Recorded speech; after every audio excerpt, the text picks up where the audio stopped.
I want to start off with something that I can guarantee you and I have in common, and it is this: you want to be happy. I want to be happy. We all want to be happy. And here's what I mean. I don't just mean that fleeting moment when your team wins the big game. You have that moment of happiness. But I'm talking about something more significant. I'm talking about lasting internal fulfillment. I mean that deep inner peace. We all want it, and we all chase it in different ways. Now, when I was a kid, I was absolutely certain how to achieve fulfillment. It was a very simple path. It was very clear in my mind. It was anything with four wheels: a car, a truck, a tractor. I'm a car guy to an extreme. And when I was a kid, every birthday, every Christmas, all I wanted was die-cast metal car models or tractors or trucks. And then as I got older, I added on subscriptions to Motor Trend, Car and Driver, Road and Track, Hot Rod Magazine, Hot Rodder Magazine. I am not exaggerating. I don't think I would know how to read today if it wasn't for fine automotive journalism. And I just knew my whole childhood, if I can work with cars when I grow up, that's it. Like, that's heaven. What else does a person need in life? I graduated with my journalism degree at age 20, and by age 23, I was the editor of a newspaper in Scottsdale, Arizona. And being the creative person that I am, I figured out a way to be in charge of the press fleet. What is the press fleet, you might ask? It is the motor pool that all the manufacturers, Jaguar, Porsche, Range Rover, BMW, Audi, whenever they have a new model, they pick a certain number of those for journalists to drive and write about.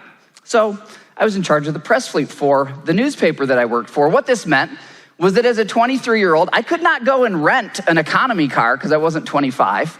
But all I had to do was send an email, and a brand new Audi RS4 or whatever else I was in the mood for would come and be delivered at my door. I kid you not. With a full tank of gas.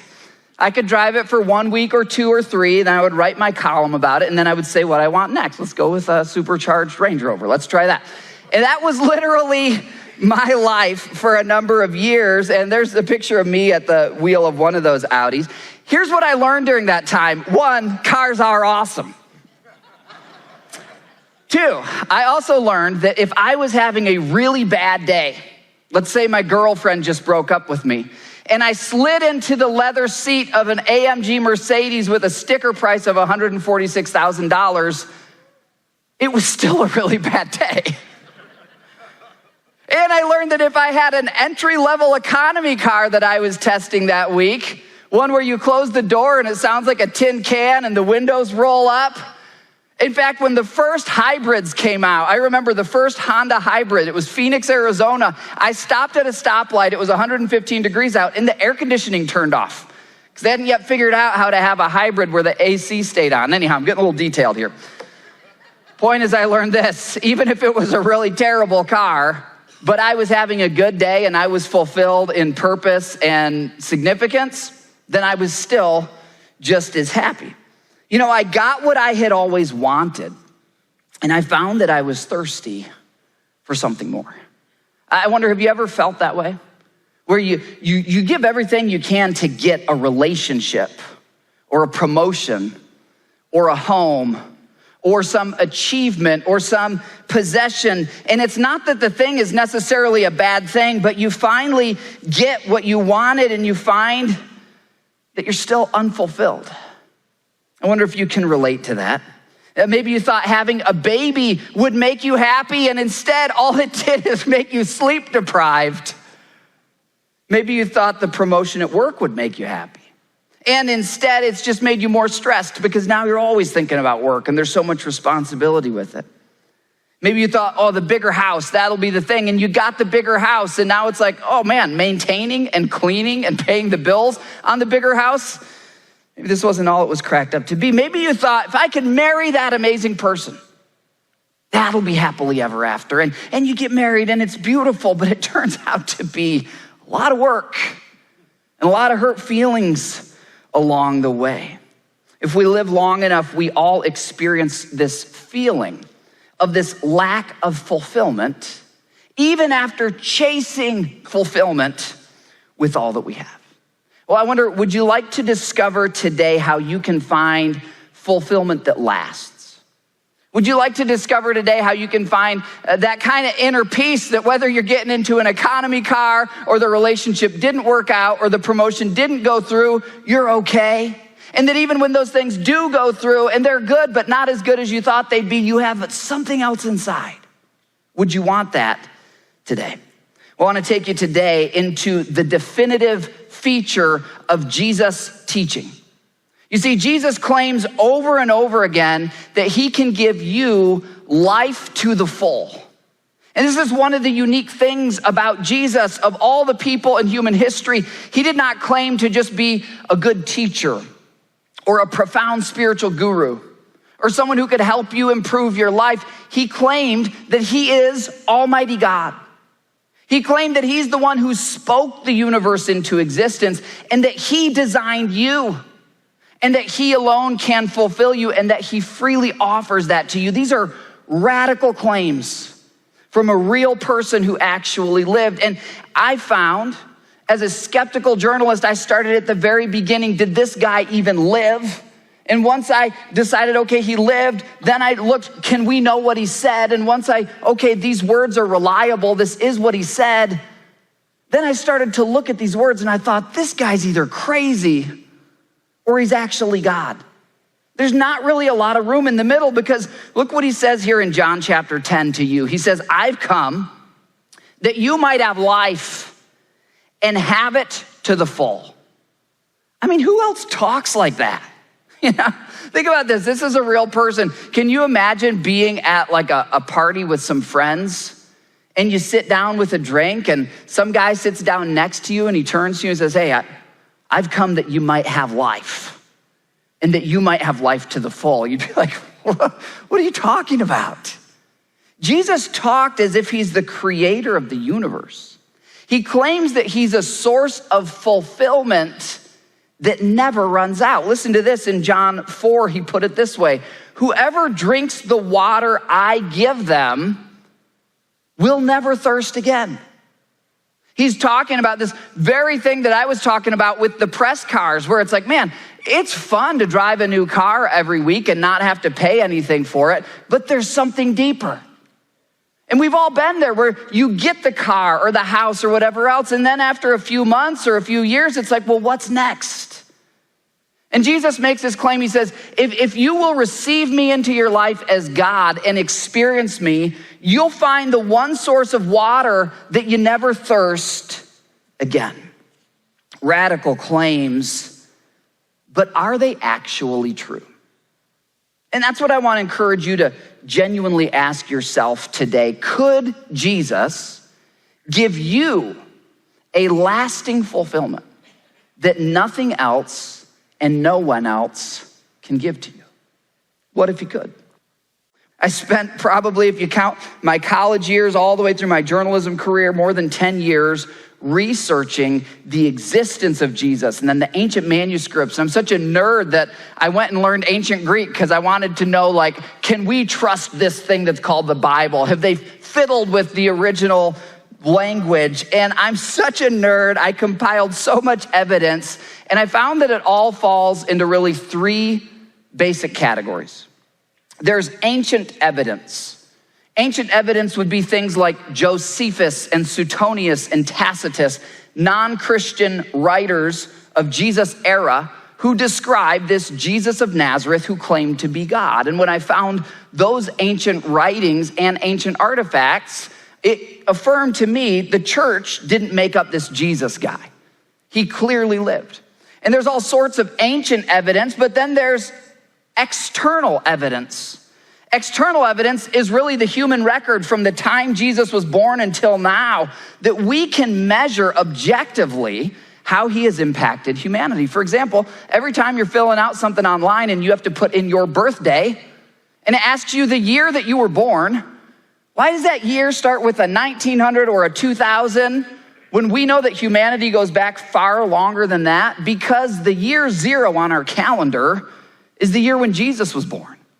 And that's how profound his impact is on our world, that every time an atheist writes their date, they're actually referencing Jesus. And there's all sorts of external evidence, and we'll get into that throughout this series. But today, I want to talk with you about something that I call internal evidence. Now, first, internal might sound subjective. And in a sense, internal is subjective, but here's the thing, you're the subject. There are claims that Jesus makes that you'll never know if they're true or false unless you try them. For example, in the Word of God, God tells us this, you will seek me and you will find me if you search with all your heart. And I reached a point in my quest for fulfillment and my research of Jesus where I realized that yes, it is intellectually valid. Some of the most brilliant people who've ever lived have been followers of Jesus. For example, Isaac Newton, Blaise Pascal, C.S. Lewis. You don't have to be dumb to believe in Jesus. It's intellectually valid. However, there comes a point where it has to move from the head to the heart. And I realized as I read these claims of Jesus that I'm never gonna know for sure if they work or not unless I try them. Hey, here's what I mean. As a news reporter, I learned early on, right when I finished my undergrad, my first newspaper editor assigned me to write a story about skydiving in Arizona. He said, John, I don't want it to just be a human interest story. I want the statistics. What percentage of people die? How high do they bounce off the ground if their parachute doesn't open? That's how twisted my newspaper editor was, okay? Arizona's a skydiving mecca, and that's where I live. There's no clouds, and the weather's good. And so I did all this research. And he said, okay, John, now that you've done everything about, the statistics, the facts, I want you to go skydiving yourself. And I want you to weave that into the story and describe what is it like. And I learned that as an investigative reporter, that there was the intellectual side to a story, but then there was the experiential side to every story. For example, whenever I was covering crime, no, I would not go and do the crime, if that's what you're thinking, okay? But I would have sources who would get me into the drug house where the heroin was sold so I could see it. I would ride along with the police officers who covered those beats. Why? Because there's part of any story that is fact, and there's part of any story that you've got to just be there to really know the truth of what's going on. And I reached this point in my investigation of Jesus where I needed to do a ride along. I needed to test for myself to see if these claims were actually true. So I grew up in Michigan, and we would often go camping up in Canada. And when we did, there was this massive lake up there called Lake Matinenda. And there's a waterfall, a stream that runs into the lake. It's probably considered a river here. And it would vary in width depending on what year and how full the river was. This picture is a year where the river was a little bit lower and it wasn't as wide. But on one particular year, I was about 9 years old, and my 3 older brothers, they're all incredibly athletic. They're jocks. And I know what you're thinking. I did not get the gene, okay? I didn't get that gene. I got the nerd gene instead, okay? But we were at this waterfall. And as you can see in the picture, about halfway down, this waterfall goes down these stairs, and they're probably each, 6 to 10 feet high if you're up close to the waterfall there. And in the middle, there's this pool, and then the waterfall begins again. Well, we were kind of fishing and setting up for a picnic, and one of my older brothers, incredibly athletic guy, decided at the top of the river, where the water looks very smooth, that he was gonna inch his way across and just kind of demonstrate that he was stronger than the waterfall. I'll never forget, because I saw him out of the corner of my eye. One minute I see him, and the next I just hear this whoosh, whooshing noise. And I look back and he's gone.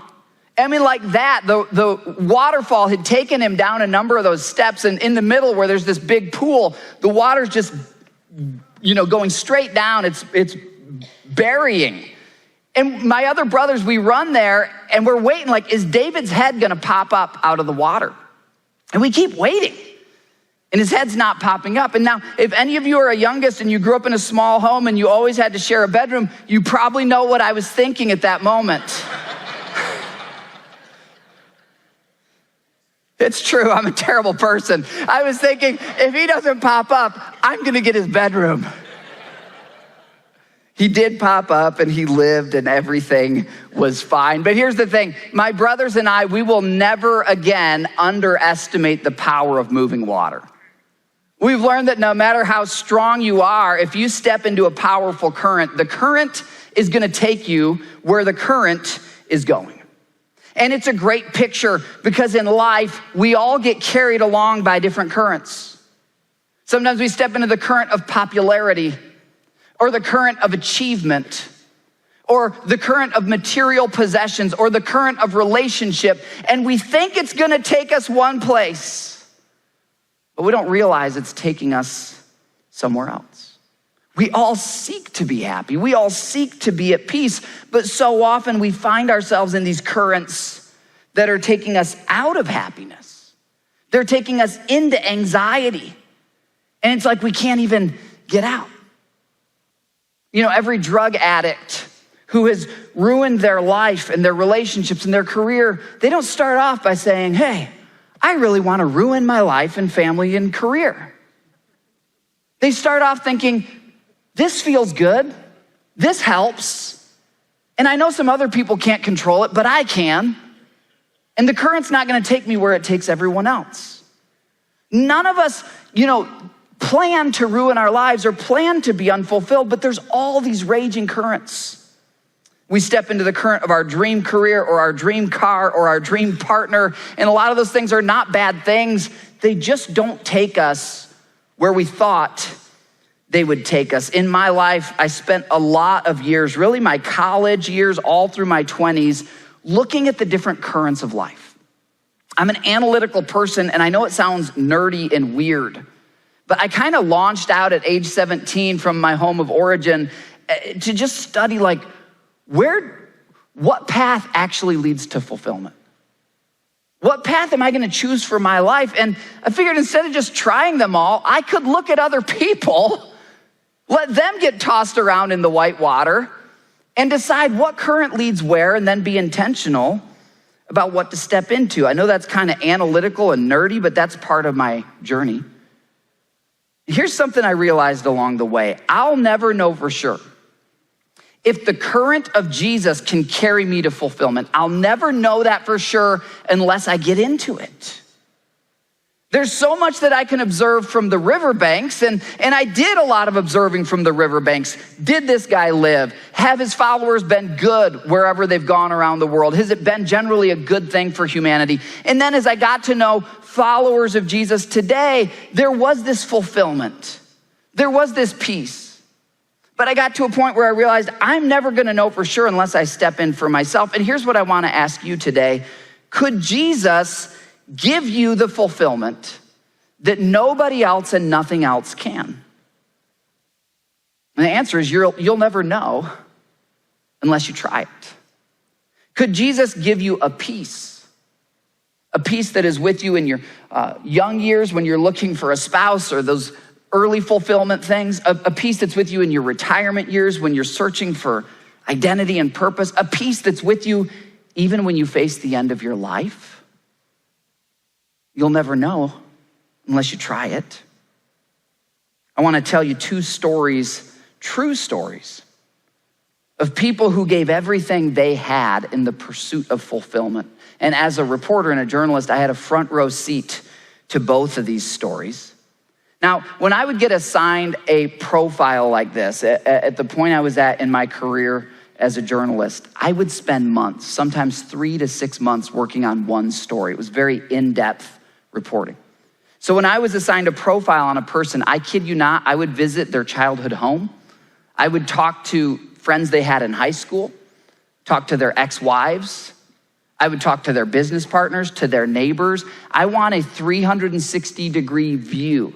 I had people I profiled where I would sleep on the couch in their living room so that I could document their morning routine. That's how messed up of a workaholic I was. But I found these two different guys who were both seeking fulfillment as much as you ever could. The first is a man named Scott Coles. Scott is a man who built a fortune of nearly $1 billion. Now, Now, if you need a math refresher, you hear so much billion, trillion, million stuff in the news. What does it all mean anymore? Okay, here's a billion. I just want you to imagine for a moment that I give you $1 million today. You're welcome. Come back next week, okay? $1 million, multiply that by 100. You're set for multiple lifetimes now. Multiply that by 10, now you're talking about $1 billion. At age 42, Scott Coles had amassed a fortune of $1 billion. He had homes in Phoenix, in Aspen, and San Diego. Most of these homes were compounds, really. In Phoenix, for example, the wealthiest area is called Camelback Mountain. And Scott would buy up neighboring mansions on Camelback Mountain, and he would tear them down so that he could build, and he did build, an 18-hole golf course in his front yard. I saw Scott Coles' garage. Rolls Royce, Bentley, Ferrari. I'm talking vintage Ferrari. My goodness. He had a beautiful wife. He had healthy children. And then as they got into their early 40s and he wanted a more beautiful wife, he went to Las Vegas and he picked the prettiest showgirl that he could find. And he divorced his wife and he married the prettiest girl he could find. Anything that a person would ever think, that might make me happy, that could make me happy, he did it, he tried it, he amassed it. And at age 42, in the prime of his life with beautiful, healthy kids, having everything that so many people think brings joy, Scott Coles ended his own life intentionally. He just couldn't go on living. And as I interviewed his kids and his ex-wife and his high school friends, and they said he was a nice guy. He was a caring guy. He was a generous guy. It led me to this conclusion. Many roads marked fulfillment turn out to be life-devouring dead ends, or worse, drop-offs. That's why my heart for you in this series, even if you don't believe in God yet, is this: be intentional about the currents that you place yourself in life. Don't be random about it. Don't just step into the currents that are closest to you. Look at where the current leads other people.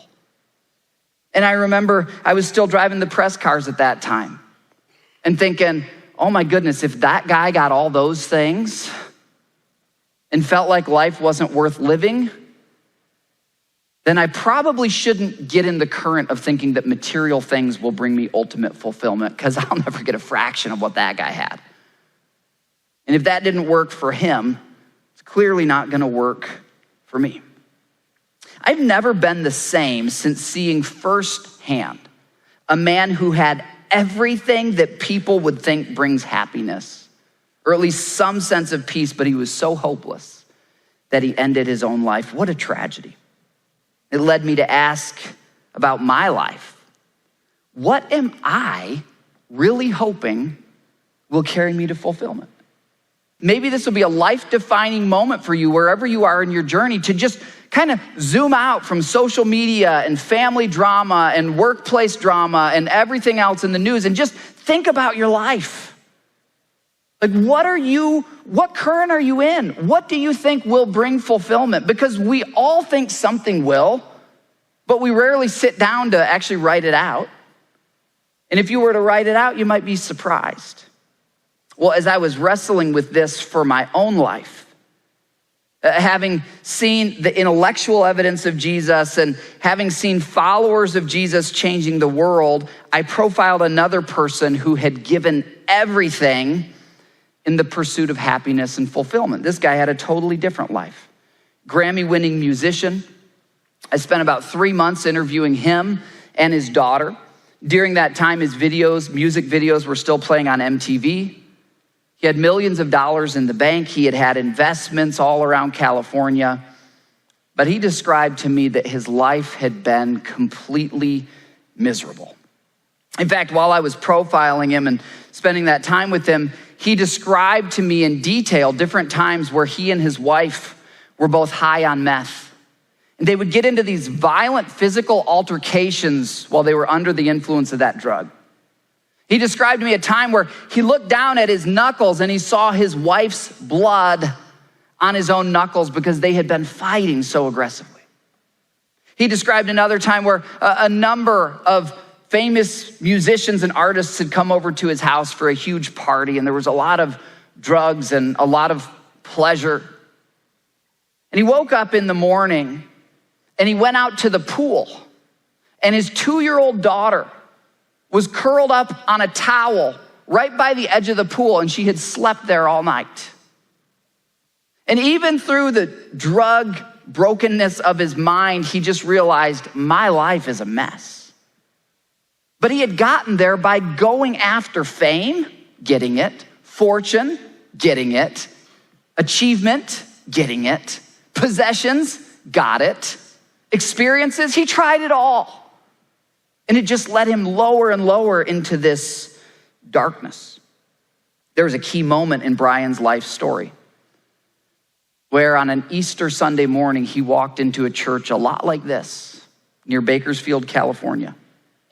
His brain still half functioning from drug addiction, broken in life from the pursuit of fulfillment, currents that had beaten him up. And he doesn't remember everything from that Easter message, but he remembers these words of Jesus, where Jesus says to you and me, come to me, all of you who are weary, all of you who are burdened, and I will give you rest. What a claim from the guy who claims to be God, the guy who claimed to knit you together in your mother's womb. And here's why Brian's story has such a different ending than Scott Cole's story. See, Scott Cole's never gave Jesus a try. From all the people I talked to, he just never considered it. He ridiculed it from the riverbanks like I used to do, but he never tried it for himself. Brian said, hey, I've tried everything else. I might as well try this Jesus thing.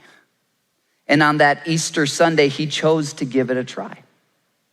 And he called out a prayer, God, if you're there, I believe. Jesus, if you're there, I need this. You say you give rest to the weary. You help the burdened. If you're there, I need that. And all he did with, a childlike mentality through that brain confused by drugs, said, God, if you're there, I want your help. Jesus, if this is true, I need you in my life. And part of Brian's story is that then within about 2 months, after having been a drug addict really since high school, he had started with marijuana in high school and it had just kept leading him deeper and deeper all the way to heroin and meth. He'd been a drug addict for more than 10 years and within 3 months he was sober. And that's the part as a journalist when I heard that, I thought, no, that does not happen. I'm gonna spend 3 months with this guy and I'm gonna find out the truth. And the truth, as I hung out with Brian and his daughter, who was in late elementary at that time, was that he had totally transformed. That he had changed from the inside out. He had intentionally given away a lot of the wealth. He didn't need that stuff anymore. Brian Welch found in Jesus something that he couldn't find anywhere else. And I saw firsthand with my own eyes, what a contrast from the billionaire who didn't have Jesus and ended up taking his own life. One day, Brian and I were at a P.F. Chang's in Scottsdale, Arizona, and he looked across the table at me, and this is what he said. I had my tape recorder rolling. He said this, I had $3 million in cash sitting in the bank, all the cars I wanted, a $200,000 pool. I don't know how that's even possible, but apparently it is. Nannies, the nicest house, real estate in California, and I was miserable. I mean, just think about that for a moment. Nothing wrong with a $200,000 pool if you have the money and you want to spend it that way, but if you think it's going to bring you fulfillment, be smart enough to look at other people who've gone down that current. What a shame it would be to work your entire life and get into your 60s or 70s or 80s and look back and be like, I gave everything. I only got a fraction of what these other guys got, and I could have known from the beginning that wasn't gonna fulfill me. But I love what Brian said after that. He says, then I found God and was like, this is all I've ever wanted. I didn't find what I was looking for in all that stuff. You know, if you're seeking fulfillment and inner rest, you're the kind of person who Jesus invites and helps. And I want to be clear, there's nothing wrong with these other things that can fulfill to a level. God wants you to have a rich and full life, but the deepest fulfillment isn't found in getting outside things and bringing them in. It's found in connecting to the creator of the universe internally, and then having a source of joy and fulfillment that kind of bubbles up from within through all the different seasons of life, through all the economic ups and downs and relational ups and downs. And I just wonder, where have you been exhausted in your hunt for fulfillment? Where have you maybe been let down in your quest or your search for fulfillment? Where has your soul been full of anxiety rather than rest? You can come to Jesus today in the same simple way that Brian Welch did on that Easter Sunday. Well, I want to tell you about just one other person. This is a skeptic, and it's a totally different personality profile, because you might be listening and thinking, okay, John, interesting stories, helpful to know, but I really don't expect millions of dollars or worldwide fame to make me happy. Maybe you're more like me. Those things have never been options for me, okay? But, I'm a pretty good guy. Part of my story, before I became a fully devoted follower of Jesus, I didn't go on some drug binge. I, graduated from college early, and I worked hard, and I did all the right things. But I found that still I was lacking something. And so wherever you find yourself on that spectrum of what you're pursuing for fulfillment, I've found the same thing to be true, that I found in Jesus something that's not available anywhere else. And this next guy I want to talk to you about is a person who maybe you can relate to because he was a good guy. He kept most of the rules. He wasn't addicted to anything. He even believed that Jesus existed. In fact, he'd seen Jesus with his own eyes. But this whole thing that Jesus is God and could meet his deepest needs, he was not buying that. He was a skeptic in that sense. In fact, this guy got so annoyed with Jesus claiming to be God that he would make fun of Christians. He would even harm Christians. He would go around and mess with the Christians. This guy, his name was Saul. But eventually he would have an encounter with Jesus where Jesus showed himself to be God, and it so transformed him that he then became a follower of Jesus. And he then went around telling everyone, even when he would get imprisoned for it or whipped for it or beaten for it, Jesus is God. Jesus is the fulfillment that you seek. And here's how he put it in one of his letters, which is recorded in the New Testament. He says in Romans 1:16, I am not ashamed of the gospel. What's the gospel? Very simply, it is the good news that the God who made you loves you, that he came into this world as the person of Jesus, and he willingly died on the cross to pay the penalty for your mistakes and mine. And that you can be made right with God, not by doing a bunch of good things, but by simply believing and admitting your need, that you need Jesus' help. And if you believe in the name of the Lord Jesus Christ, you will be saved. That's the gospel. And this guy who was a skeptic, a hardened skeptic, and who hated Christians, would become so transformed that he wrote, I'm not ashamed of the gospel. Why not? Because it's the power of God. And that's what I've found in my life. The good news of Jesus connects you to the actual power of God. You can have the power of God in your life. And it's a power that leads to salvation. So that when your body dies, you're gonna spend eternity in heaven with God. But not only that, it leads to freedom in this life and fulfillment. And this path, this current, it's available to everyone. God so loved the world that he sent his only son so that whoever believes in him will be saved. It's available to you today. But the question for you is this: will you try it? Will you get in the current? Because it brings salvation to everyone who believes. From my own experience, I would say, and I think from Saul the skeptic's experience, your belief does not have to start out as a perfectly mature, fully formed belief. That's not how we're born, right? Wouldn't that be the weirdest thing? Like you're looking on Instagram and some mom has a baby and she's holding this 48-year-old dude with a beard. right? Like we start as babies and we grow and we mature. You don't have to have every question about, the history of the universe and every book of the Bible. You don't have to have all that stuff answered to say, God, I believe that you love me and you made me and I want this fulfillment. I want this relationship with you. You start there. And then he feeds you and he grows you. That's been my experience anyway. Jesus invites you to find fulfillment and rest in him. He invites you to find something that you can't find anywhere else. And that's why I love that verse, Jeremiah 29. You will seek me and you will find me when you seek me with all your heart. So if you're here and you're considering, what do I believe or what am I looking to fulfill me in life? Have you maybe just been sampling the things that are around you rather than being intentional to say, where will this path take me? Have you forgotten Jesus in your search for fulfillment? Maybe you were raised as a Christian, you've even been coming to church and you're like, yeah, I'm a Christian, but have you ever actually really said, this is what I'm putting my faith in to fulfill me? Have you ever really tried it? For your fulfillment and, more importantly, for your eternal life.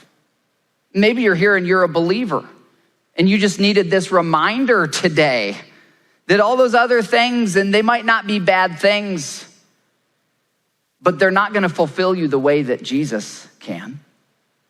I've noticed that most of the people who are the most critical of Jesus have never tried it. And I was there for a while on those riverbanks making fun of the people in the current.